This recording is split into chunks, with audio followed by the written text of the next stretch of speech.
The first Scream slashed its way into theaters in 1996, making 2026 the 30-year anniversary of the franchise. The perfect time for another entry, and in so many ways, 7 goes back to where it all began. After 6 excluded Sidney entirely, and 5 had her in more of a supporting role, 7 features Neve Campbell as Sidney once again, and this time as a true main character. Behind the scenes, this entry also brings the writer of the original Scream, Kevin Williamson, back as a co-writer and first-time director for the franchise. The original was a great slasher, but also a commentary on slashers themselves, and the horror genre as a whole. Every Scream since has used its place in the series to comment on another aspect of horror franchises. 2 was all about sequels, 3 concluding chapters of trilogies, 4 remakes, 5 requels, 6 franchises, and now what's left for 7? This time it's all about nostalgia, except weren't 5 and 6 kinda already about that? 6 had a literal museum dedicated to every previous movie, 5 talked about the Lego-sequel trope of bringing old characters back, and both featured Billy Loomis as a Force ghost. But 7 is also about AI, the issue du jour in Hollywood and the world. What better place than Scream 7 to hash it all out? It opens with another visit to Stu Macher's house, 261 Turner Lane, an important location for the franchise. Scream ended with a party-turned-bloodbath at this house, where the killers were revealed, Billy was shot, and Stu had a TV dropped on his face. Scream 3 featured a recreation of the house as a set for Stab 3 Return to Woodsboro. In the ensuing years, the house was purchased by the Freemans, leading to their daughter Amber developing an unhealthy obsession with the Woodsboro killings and the Stab movies inspired by them, leading to another party-turned-bloodbath in the Scream 5 climax.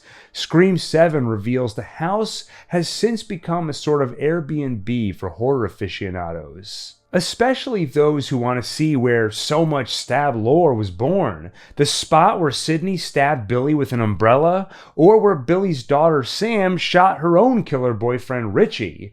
Tonight, it's home to Stab superfan Scott and his girlfriend Madison. Not as much of a fan, but trying to be supportive. Then, wouldn't you know it, between the fake Ghostface, fake knife, and other Stab memorabilia, a real Ghostface shows up with a real knife and murders them both. Him by stabbing, her by stabbing, and burning as they burn the house down. Cue the title reveal. Before the movie's release, Neve Campbell talked about how 5 and 6 went a bit far with the gore, and 7 was going to be more grounded, like the old Screams.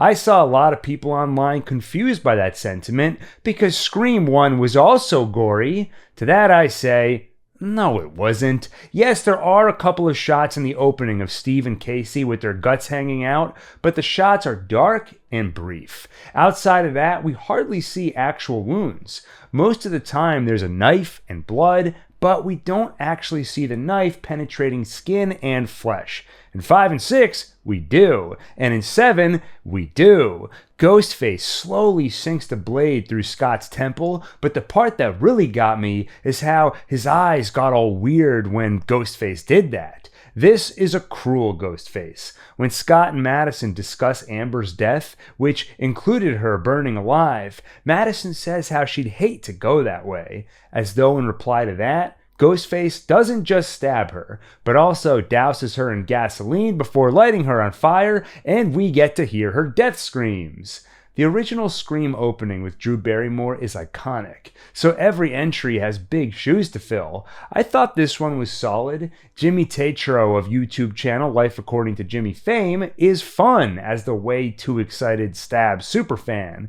The fake Ghostface call that comes with the Airbnb experience was also enjoyable as an in-universe knockoff, especially the cheesy laugh. You got all the trivia questions right. Guess I won't have to stab you. Ho ho ho.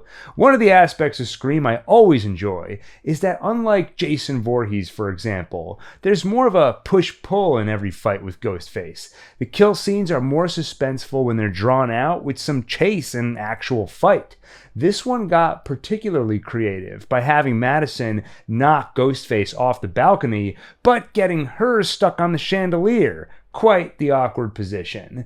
These scenes also act as a tone setter. This one sets up a darker, more vicious Ghostface, and burning down the house makes a statement. Forget the old, now it's time for something new. Nostalgia, which on second thought, why did they burn the house down? Speaking of nostalgic, we next meet Sidney's daughter, Tatum, named after Sidney's friend and Dewey's younger sister killed in the first movie, Tatum Riley. Also, the whole scene is just like the first post-kill scene in Scream 1, except instead of Sidney's boyfriend Billy crawling through the window talking about The Exorcist, it's Tatum's boyfriend Ben talking about Stab. Instead of Gus Black's cover of Blue Oyster Cult's Don't Fear the Reaper accompanying the scene, it's actually that one's the same. And instead of Sidney's dad barging in, it's Sidney herself telling that boy to scram. Tatum calls her mom a hypocrite. She knows what happened in Sidney's bedroom back in 1996. She saw the movie. But is that how it happened, really? As always, mom is reluctant to discuss her traumatic past. What is her problem?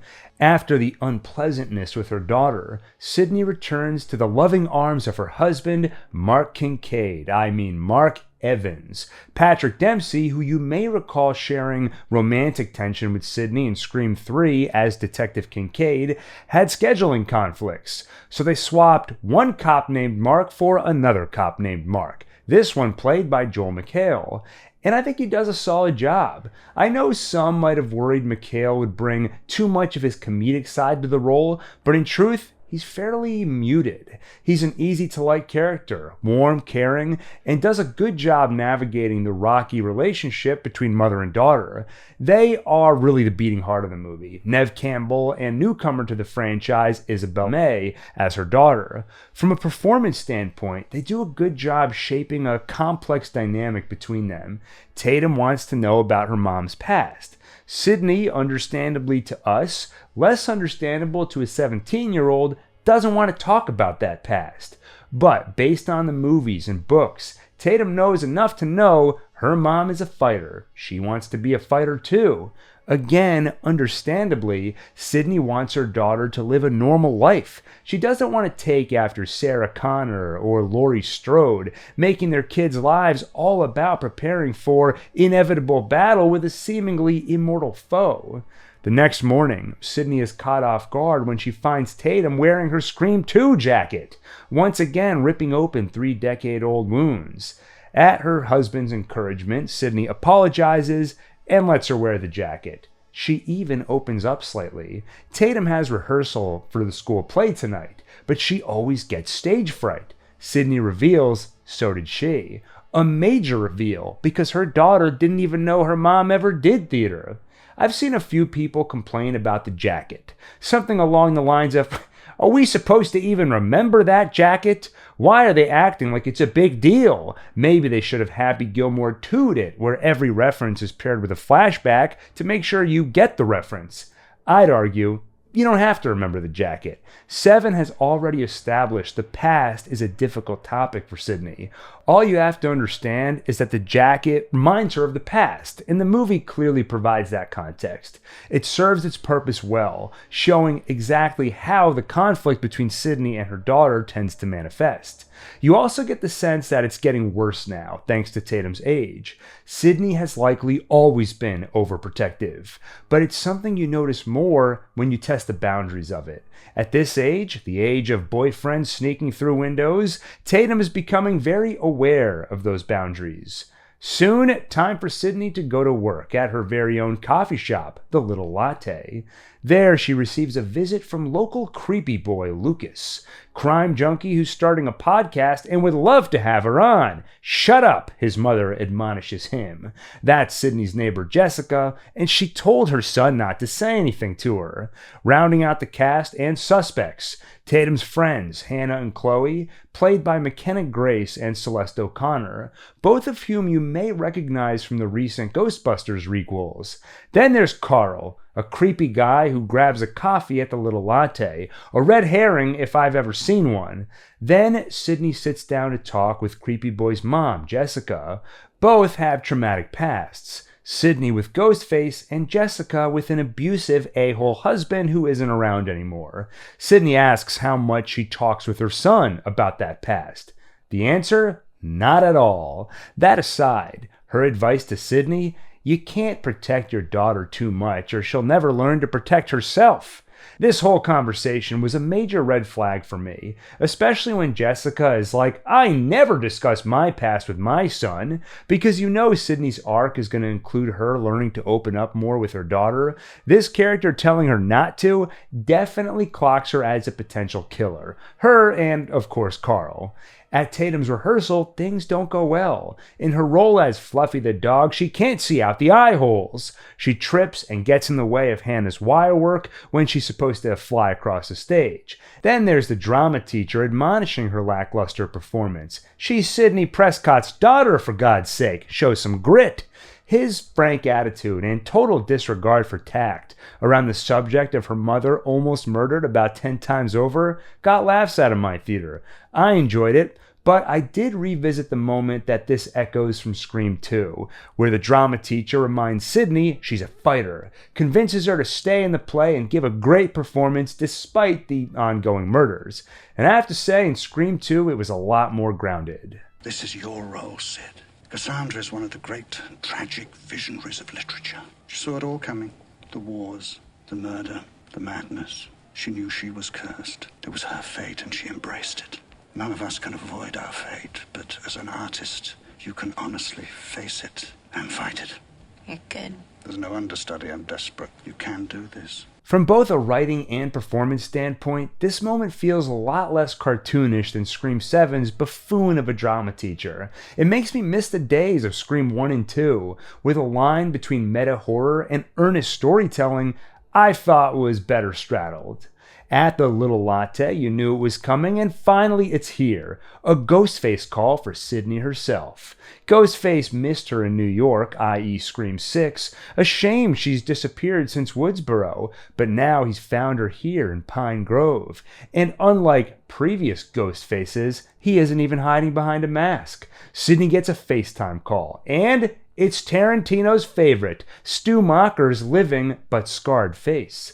Maybe more important than who is where, and that would be right outside Tatum's high school theater. Sidney heads for the theater and calls Mark, telling him to do the same.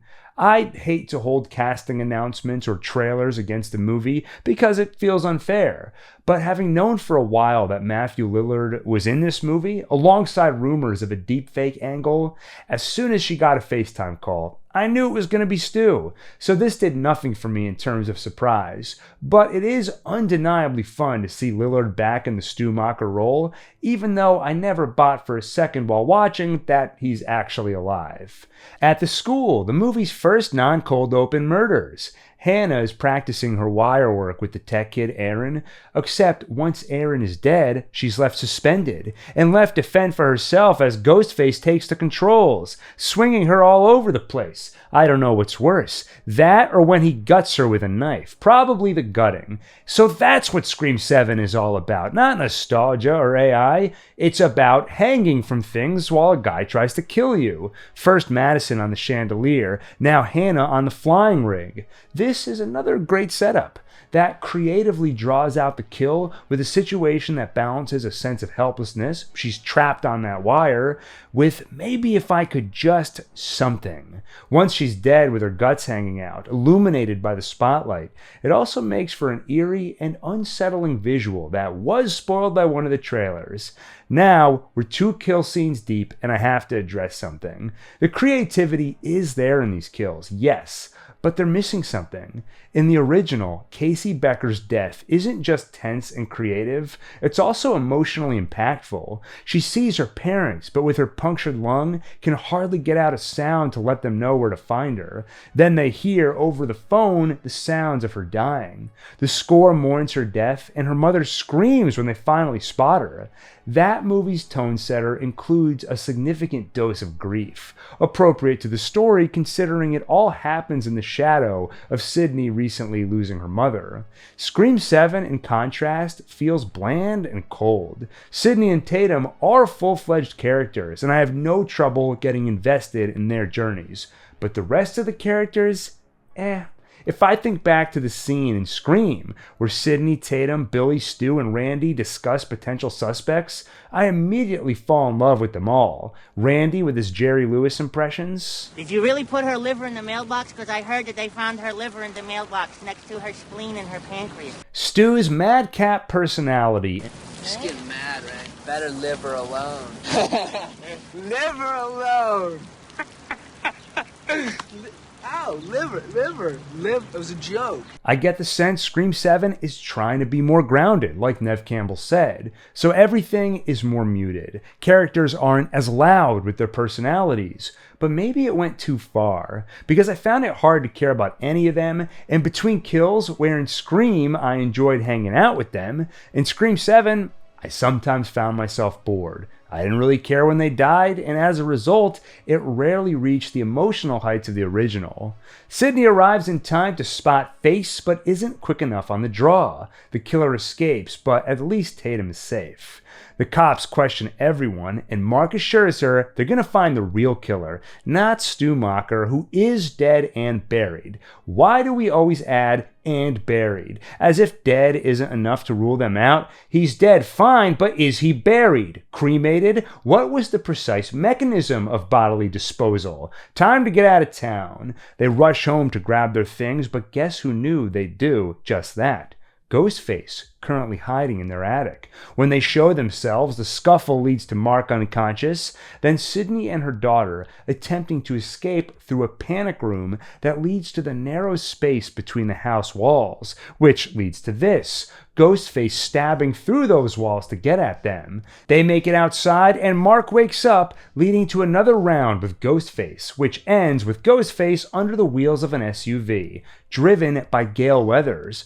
But she isn't alone. With her are the remains of Scream 5 and 6, Chad and Mindy Meeks, nephew and niece of the late, great Randy Meeks. They unmask the killer on the ground, and it's Carl, the random creep at the coffee shop. Guess he wasn't a red herring after all, but just a regular herring.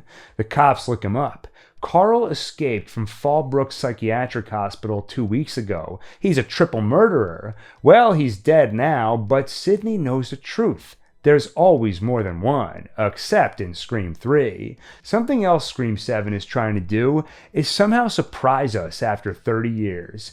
Actually killing one of the ghost faces this early in the movie accomplishes that. It also gets to have its cake and eat it too, because yes, they unmask Carl, but he's a total unknown, meaning we haven't unmasked the ones we care about yet, so it's kind of a freebie. The scene leading up to it with Sidney and Tatum in the walls was another tense and creative choice, which also worked especially well because it involved the only characters I felt any connection to, Sidney and her immediate family. It also made more sense than I expected. They had the panic room where they'd be safe. Why leave that? Mark was unconscious at the bottom of the stairs, which felt like it happened a little too easily, but if I accept it happened, I can also accept Sidney has to go help him. This setup was actually inspired by something in Kevin Williamson's real life. After Scream 2, he had a stalker, so in his house he had a panic room built behind the bookcase of his bedroom.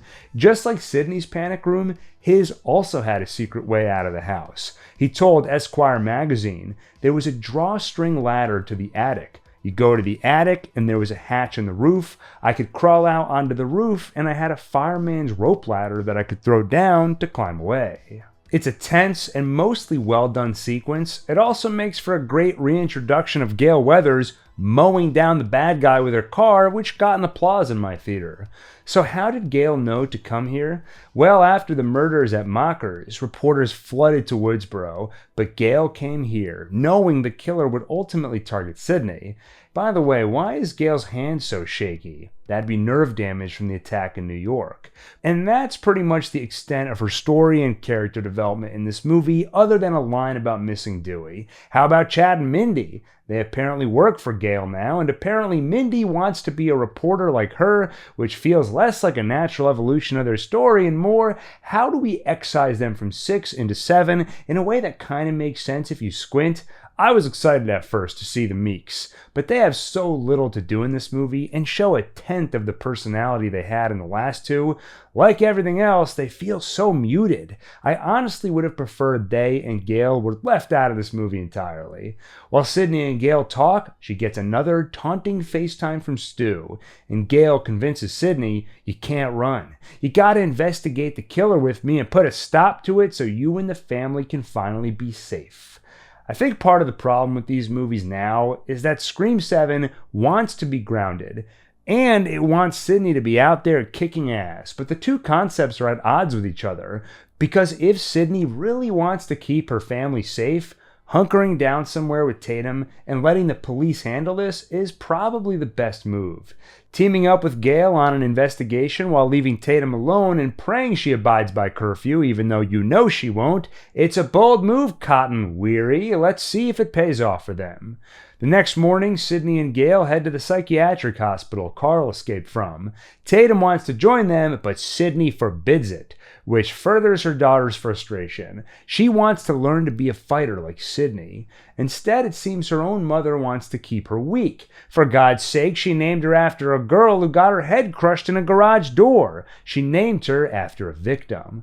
I appreciated that aspect. It touches on the risk of a victim being remembered only for the crime they were the victim of, rather than who they were in life. The obvious hurt in Sidney's voice when she realizes that's how Tatum sees it reignited some of the emotional stakes for me, though I find myself increasingly skeptical of the core conflict between Sidney and Tatum. I buy that she wants her daughter to have a normal life and doesn't want to go over the top in preparing Tatum to defend herself.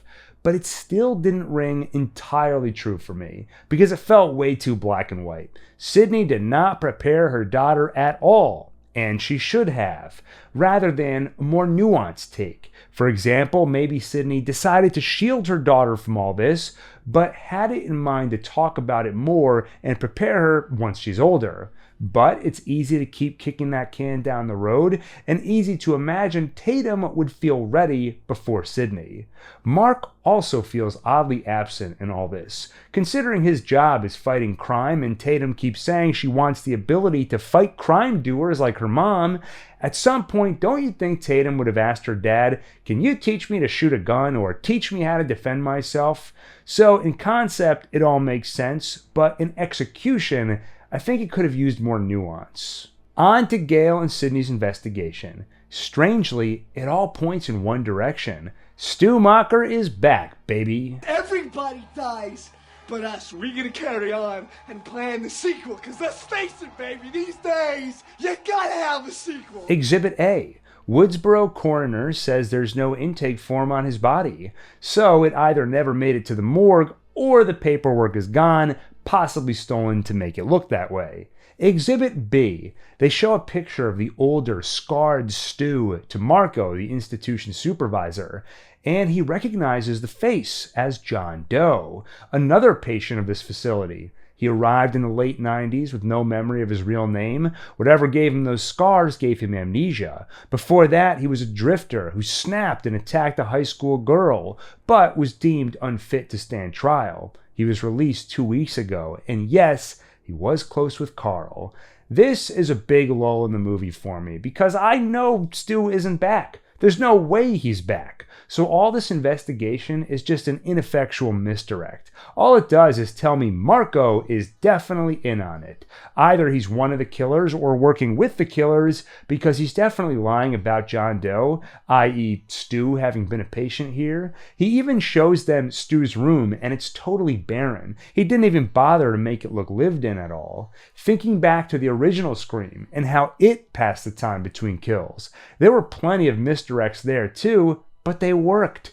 Billy is arrested, then the phone records clear his name and point instead to Sidney's dad. You could genuinely wonder, is Billy the killer? And it had a lot of fun with that question. Remember Randy, Billy, and Stu arguing about it at the video store? Classic.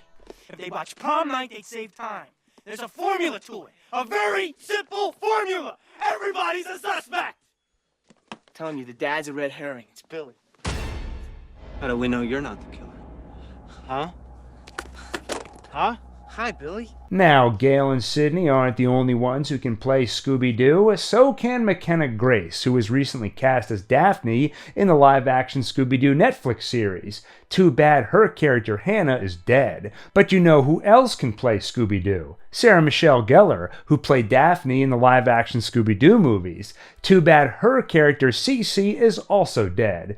But she isn't the only one who can play Scooby-Doo, so can Matthew Lillard, who played Shaggy in the Scooby-Doo movie. Too bad his character is also dead probably, and a bad guy, I don't remember what we're talking about anymore, playing Scooby-Doo, investigating the killer. Right, Chad and Mindy play Scooby-Doo. They convince Tatum to gather her friends, i.e. all the suspects, into one room to suss out the killer, because that works every time, except it never actually works, but does usually lead to a fun scene where they break down the rules and hurl accusations.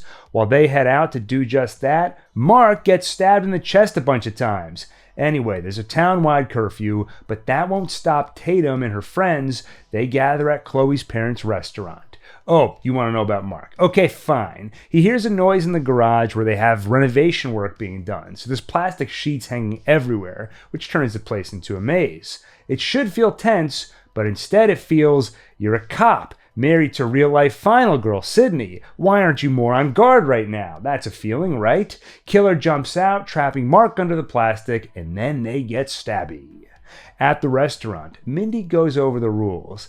This time it's all about nostalgia. The killer isn't a Stab fan, they're a Sidney fan, so they're bringing her out of retirement using the deep fake of one of the pair who started it all, Stu Macher, or maybe it really is Stu, who knows. Mindy kinda trails off as though they're just as sick of the rules thing as Chad or the audience watching this movie. That is a take I've seen online, that it's refreshing this movie doesn't lean as much into commentary on the horror genre and just tells a solid story. Except that commentary was kind of the whole point of Scream and what made it so special. You could do a good, albeit less special movie without that aspect, except how good is this movie? Also, that boredom with the rules angle furthers the sense that Mindy and Chad are sleepwalking through this movie, and I don't know why they're here. Anyway, even if Stu is the killer, he must have an accomplice. So who among Tatum's friends is the other killer? Weird kid Lucas, clearly obsessed with Sidney. Ben, the boyfriend. It's always the boyfriend. Chloe, normal girl? Or is she a bored girl looking for a change of pace? This was probably my least favorite gathering of suspects scene in the franchise. I was already bored by all the characters before this, so bringing them all together has that stacked against it. And none of the proposed motives really land. Versus Scream 5, for example. That sequence was far more dynamic. It was fun. What about Deputy Dewey here? Maybe he's the killer. No offense. None taken, but what's my motive? You got stabbed 1 billion times, got dumped by your famous wife, and crawled into a bottle. I think it's safe to say you're on the suspect list. Well, maybe you're the killer. Because that cut deep. It was in conversation with modern horror trends, where they discuss elevated horror versus more traditional horror. It leads to an accusation that Sam is the killer, which she takes personally, who wouldn't, and she storms off, making her feel even more isolated. The whole sequence was alive, in a way that Scream 7's, and honestly, a lot of Scream 7 isn't. Let's liven things up by checking on Gail and Sidney. They hatch a scheme that can't fail. If the killer calls, they'll trace it. That works every time. But how to bait him into calling? What if Sidney gives Gail what she's been asking for since '96? A live, televised interview. Gail can ask Sidney her burning questions, and they can ask whoever's behind the mask to call in. Gail tries berating him into calling, wondering if he's too much of a B word to do it. While they wait, Gail steers the conversation in uncomfortable directions, asking too many questions about Sidney's kids, and Sidney shuts the interview down. Off camera, she demands, "How would you feel if I asked about Dewey?" Gail would say she's fine, like she tells herself 500 times a day just to get through the day, and this all fell kind of flat for me. There's some fun in the idea of Gail finally getting the interview, but it's hard for me to believe that she still cares about that at all by this point. By now, Gail has gone through as much Ghostface trauma as Sidney, more if you go by sheer quantity of movies. Then Gail needling her on questions like, are you afraid of your kids being targeted by ghost faces? Do you fear passing on your trauma? Why is Gail intentionally trying to upset Sidney? That felt like a hollow attempt to rekindle the enemy then frenemy status they had in the early Scream days.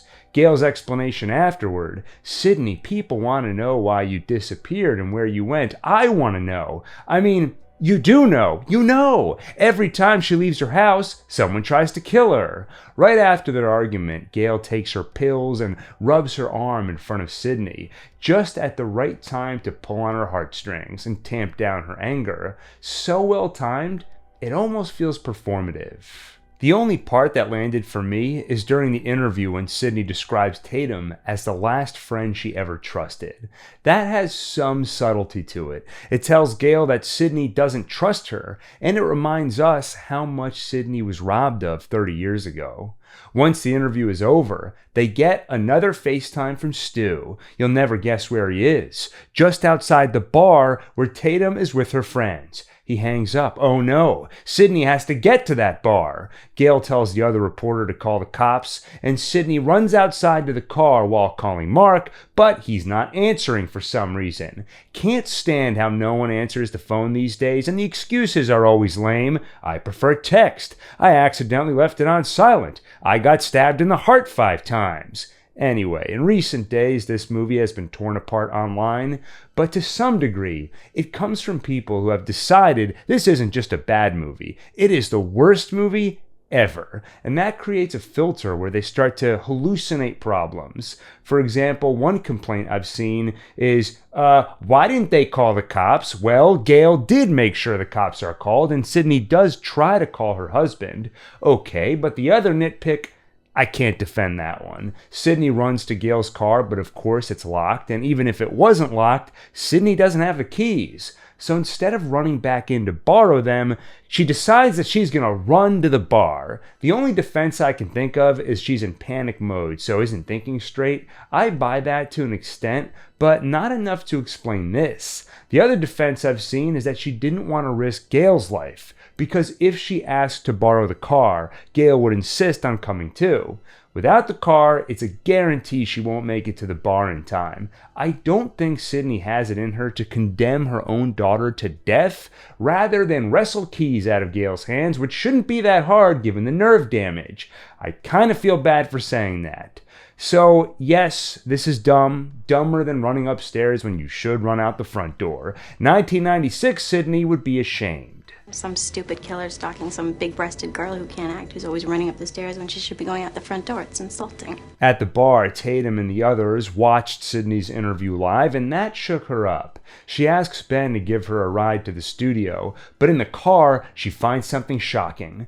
Ben's laptop open on an AI deepfake app where he's filmed a video threatening Sidney and Tatum while wearing Stu Macher's face. That's when Tatum realizes his weakness. Faces. So she starts hitting him in the face with his own laptop. How ironic. She runs out of the car and sees Ghostface? She runs into the night, leaving her friends in the bar. First, Ghostface attacks Chloe in the kitchen. In the struggle, she gets the knife and stabs Chad?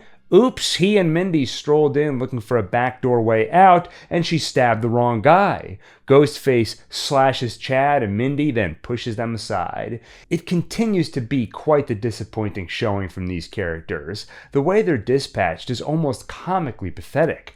Ghostface is going after Chloe. There's all that sound of a struggle, and not 5 seconds later, Chad is there. So he and Mindy stroll in, somehow ignorant of the fact they've just walked into the middle of a Ghostface attack, even though they suspected one is imminent, but somehow, after living through 2 of these movies, they still don't know how to be on guard. They're totally unarmed and have no ability to defend themselves. Why are they even in this movie? Chloe runs out of the kitchen. Lucas tries to play hero and gets stabbed in the gut, and she gets stabbed in the throat by broken glass when Ghostface bar slides her, a move borrowed right out of the Wild West. Then he picks up the half-dead Lucas by his head and makes him all the way dead by lowering his head onto a sharp bar tap. It sticks out the top of his skull and beer spews out of his mouth.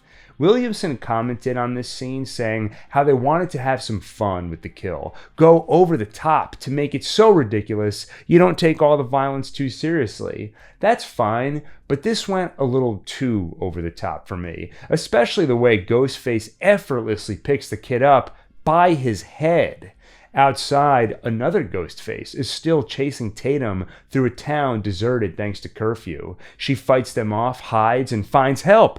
Ben has come for her, and now he dies for her. Ghostface stabs the hell out of him, so he really isn't one of the killers. And that laptop scene from before is kind of ridiculous. He's got to know how bad that video looks, yet he leaves it open in the passenger seat of his car. And if he's gonna test out the deepfake software, does it have to be by recording a threatening video? Couldn't it just be, "Test 1 2, I'm Stu"? And he left it open on the passenger seat of his car. Now let me defend the movie.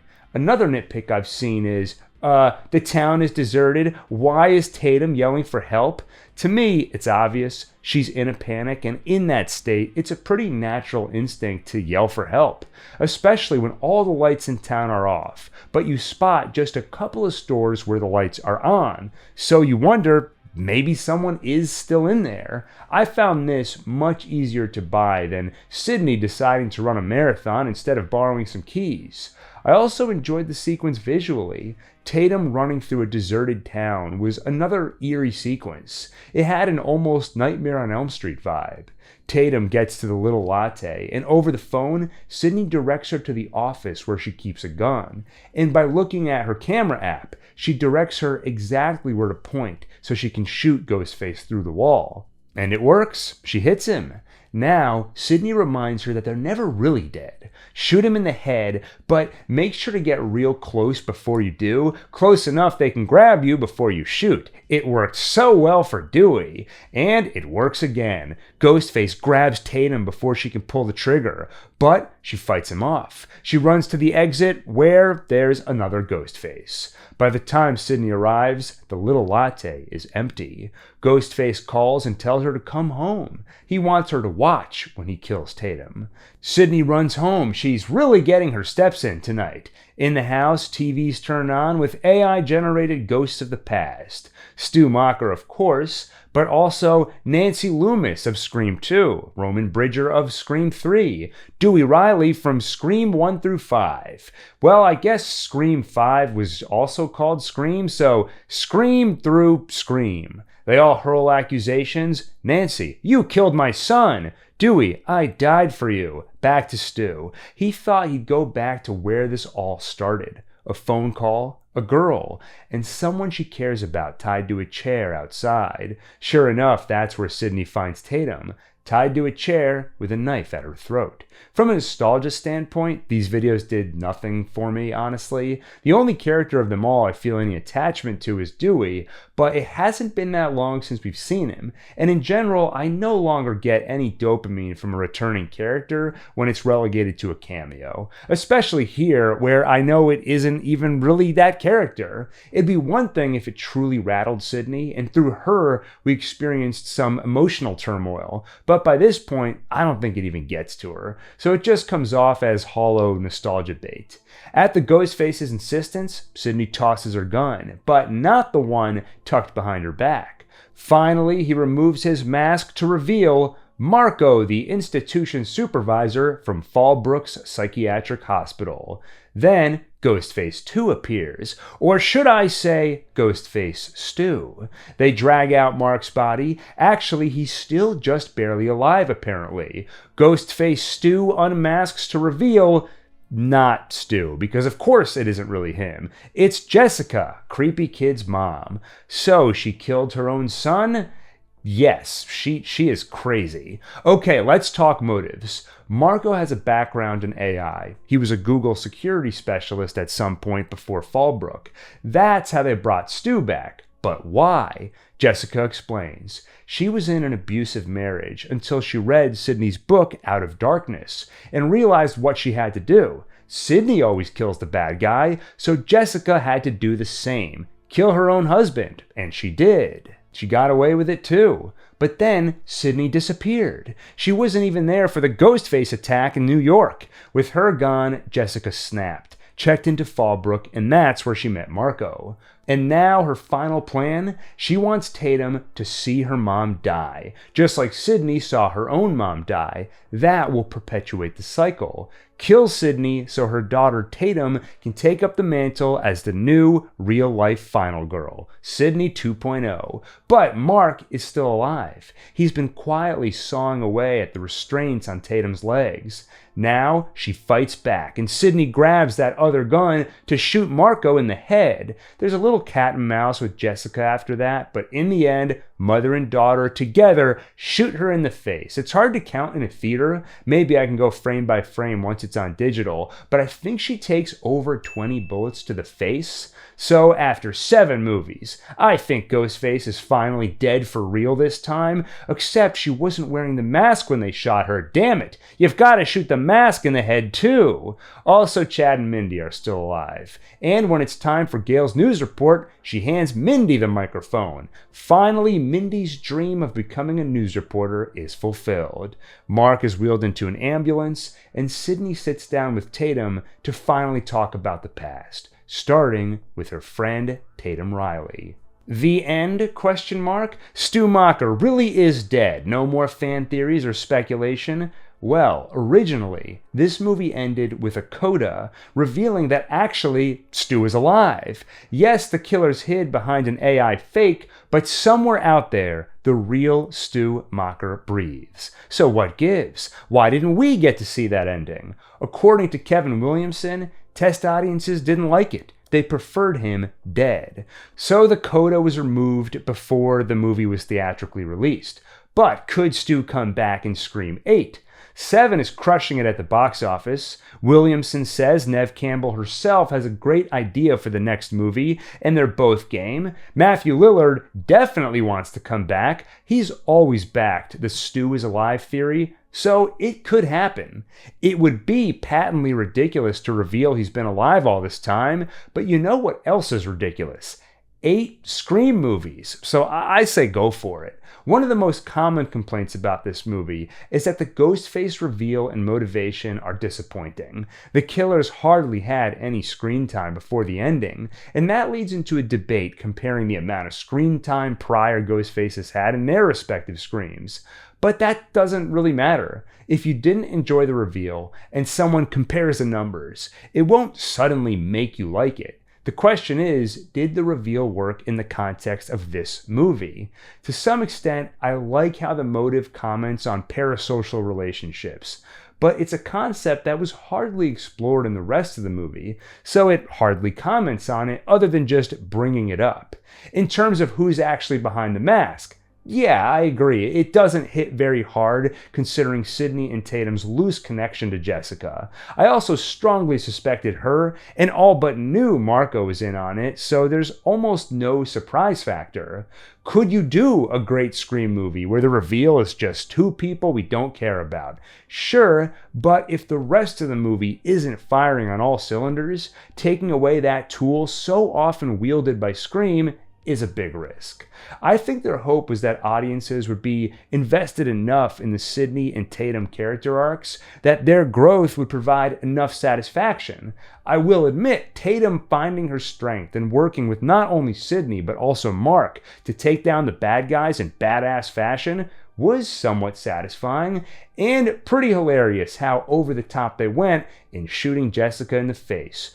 But not enough to make up for the overall disappointment. That disappointment is furthered by my feeling that this movie has so little to say about horror or anything else. It brings up AI, but does hardly anything with it. Hell, Scream 3 did more with the concept, cloning voices in a way that really wasn't possible until today, and using it so the characters have to doubt if the voices they hear are real or not. Does a Scream movie need a satisfying twist at the end with the killer reveals? Does it need to comment on the state of horror? Technically no, but the more you remove those special ingredients that make Scream scream, the more pressure to come up with something new that'll make it feel unique all over again. This movie struggles to find those ingredients. Instead, for the most part, it just tries to tell a straightforward slasher whodunit that mentions a couple of interesting ideas without really exploring them, compared to the original, which throughout its runtime was in constant conversation with horror tropes. It didn't just bring the idea up once or twice.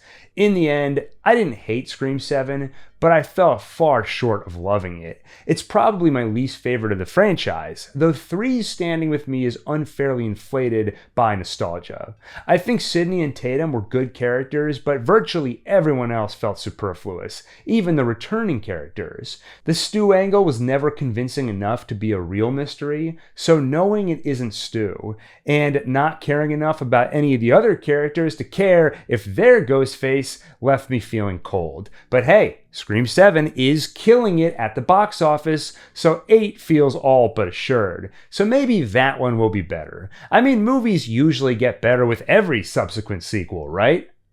Right?